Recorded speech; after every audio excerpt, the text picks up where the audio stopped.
ममता सरकार से बंगाल विधानसभा का बदला मोदी सरकार ने संसद में लिया। जो खेला बंगाल में टीएमसी ने बीजेपी के साथ किया, वही दिल्ली में टीएमसी के साथ हो गया। टीएमसी सांसद ने उठाए सवाल तो बीजेपी ने उसी भाषा में दिया जवाब। राजनीति में नेताओं को नैतिकता का ख्याल रखना चाहिए, क्योंकि नैतिकता नहीं दिखाएंगे तो जनता की नजर में गिर जाएंगे, और जनता की नजर में गिरे तो फिर राजनीतिक ग्राफ एकदम नीचे आ जाएगा, राजनीति से किनारे कर दिए जाएंगे। आजकल दिल्ली और कोलकाता के राजनीतिक गलियारों में नैतिकता का जमकर ढोला पीटा जा रहा है। एक दूसरे को नैतिकता का पाठ पढ़ाया जा रहा है, लेकिन जो दल सत्ता में है वो उसे सुनने को तैयार नहीं दिख रहे हैं।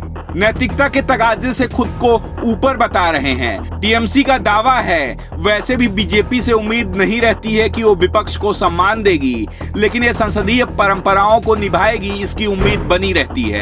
लेकिन अब बीजेपी संसदीय परंपराओं को भी निभाने के लिए तैयार नहीं दिख रही है। बीजेपी विपक्ष के सभी अधिकार छीनने की कोशिश में जुटी है, तो बीजेपी का दावा है कि टीएमसी को पहले अपने गिरेबान में झांक कर देख लेना चाहिए।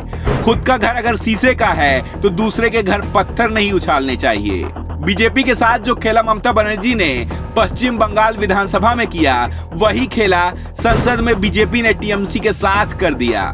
नैतिकता का यह खेल दरअसल संसद की समितियों के पुनर्गठन को लेकर शुरू हुआ है। विपक्ष से अधिकांश संसदीय समितियों की अध्यक्षता को छीन लिया गया है। इसे लेकर आवाज कांग्रेस भी उठा रही है, दूसरे दल भी उठा रहे हैं, लेकिन सबसे ज्यादा आवाज टीएमसी उठा रही है। सबसे ज्यादा तकलीफ भी उसे ही दिखाई दे रही है। एक समय रेल, विमान, सड़क, जहाजरानी, संस्कृति और जन वितरण प्रणाली से जुड़ी संसद की स्थायी समितियों के चेयरमैन पद तृणमूल कांग्रेस के पास था। एक एक करके उन सभी पदों से तृणमूल कांग्रेस सांसद को हटा दिया गया। टीएमसी सांसद सुदीप बंदोपाध्याय बचे थे, उन्हें भी जन वितरण प्रणाली के लिए नए सिरे से गठित संसद की स्थायी कमेटी के चेयरमैन पद से हटा दिया गया।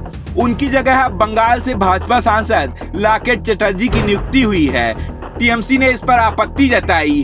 टीएमसी सांसद डेरेक ओब्रायन का कहना है, टीएमसी संसद की तीसरी सबसे बड़ी पार्टी है। पार्टी के लोकसभा में 23 और राज्यसभा में 13 सदस्य हैं। वो विपक्ष की दूसरी सबसे बड़ी पार्टी है, लेकिन संसद की स्थायी समितियों में उसे किसी का भी चेयरमैन पद नहीं मिला। यही एक भारत की निर्मम वास्तविकता है। डेरेक ओब्रायन से सवालों का जवाब बंगाल विधानसभा में विपक्ष के नेता शुवेंद्र अधिकारी ने दिया।